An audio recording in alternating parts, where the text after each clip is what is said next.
Salam dan bahagia Ibu dan Bapak Guru. Selamat datang di modul 5 posisi kontrol. Kali ini tentang posisi kontrol guru. Pada materi pertama di modul ini, kita akan berkenalan dan belajar mengenai konsep 5 posisi kontrol guru. Kita akan mengeksplorasi beberapa contoh praktik proses pembentukan sikap disiplin positif pada murid. Diharapkan kita bisa mengidentifikasi dan mengevaluasi cara kita selama ini dalam membimbing murid untuk memiliki sikap disiplin.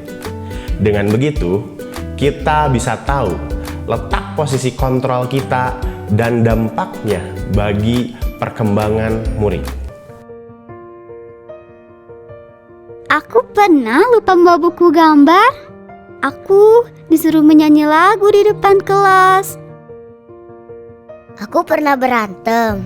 Pak guru bilang aku tidak kasihan padanya. Dia capek mengajari aku. Aku pernah tidak mengerjakan PR. Bu guru bilang tidak apa-apa, aku dimaafin. Aku pernah salah memakai seragam. Sesuai peraturan, aku disuruh pulang. Tidak boleh masuk sekolah. Aku mengejek guru. Kemudian aku dipertemukan dengan guru tersebut untuk berdiskusi akan dampak dari perbuatanku. Aku mengerti kesalahanku dan aku akan perbaiki.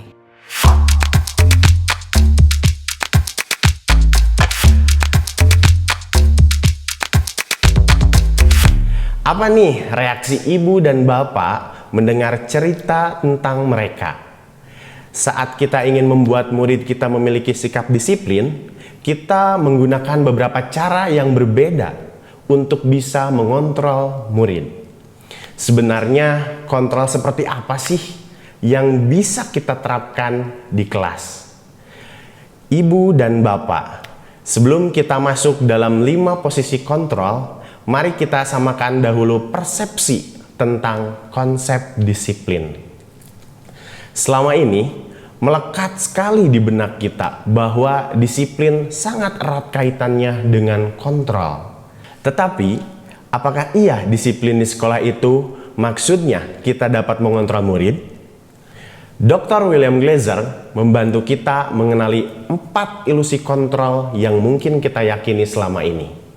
Mari kita lihat tabel ini agar kita bisa meluruskan beberapa miskonsepsi tentang kontrol terhadap murid. Berikut tabel ilusi kontrol dan kenyataannya.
Dengan meluruskan miskonsepsi tentang kontrol terhadap murid, kita bisa mengubah pandangan kita bahwa manusia memiliki kebutuhan yang berbeda.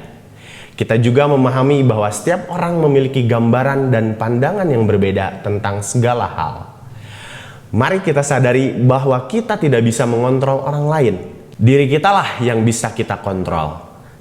Dengan menyadari bahwa setiap manusia mempunyai tujuan dalam perilakunya, kita bisa selalu mempunyai model berpikir win-win solution. Tidak perlu ada yang kalah dalam interaksi manusia. Ini jugalah yang perlu kita ingat saat kita berinteraksi dengan murid kita, terutama saat mereka berbuat pelanggaran disiplin. Kita tidak perlu mempunyai rasa ingin menang atas murid kita. Mari membimbing mereka untuk lebih memaknai perilakunya melalui 5 posisi kontrol guru.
Setelah mempelajari tabel tersebut, mari kita kembali pada 5 kasus di awal materi ini. Posisi kontrol guru manakah yang ada di setiap kasus? Yuk kita lihat. Pada murid 1, kita melihat bagaimana murid tidak membawa buku gambar dan disuruh bernyanyi. Ini merupakan bentuk hukuman. Tidak adanya korelasi antara sanksi dan kesalahannya. Hanya membuat murid menjadi takut dan malu. Apalagi jika terjadi di jenjang PAUD, maka murid akan menjadi trauma untuk kembali ke sekolah. Posisi dalam kasus ini adalah penghukum. Pada murid 2, guru meminta simpati dari murid. Dia meminta murid untuk mengasihaninya. Posisi ini adalah pembuat rasa bersalah. Murid menjadi lemah, tidak percaya diri, dan mempunyai krisis identitas.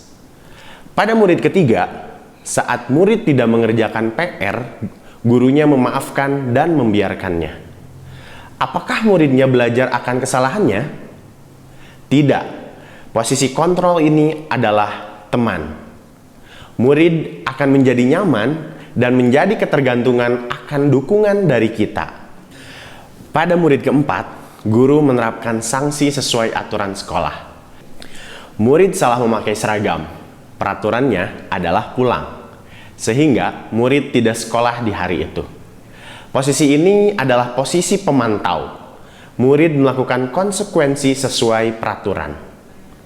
Pada murid kelima, posisi guru adalah manajer. Karena murid diberikan ruang diskusi, diajak untuk mengenali kesalahannya, dan dia belajar dari kesalahannya agar tidak diulang kembali. Kelima posisi kontrol ini menggambarkan tipe dan cara kita dalam menerapkan disiplin di kelas. Dengan mengetahui kelima posisi kontrol tersebut, maka kita bisa mengerti posisi kontrol yang tepat untuk mendukung proses restitusi di kelas. Pada saat penerapan disiplin, mungkin nanti akan ada murid yang belum siap dalam proses restitusi.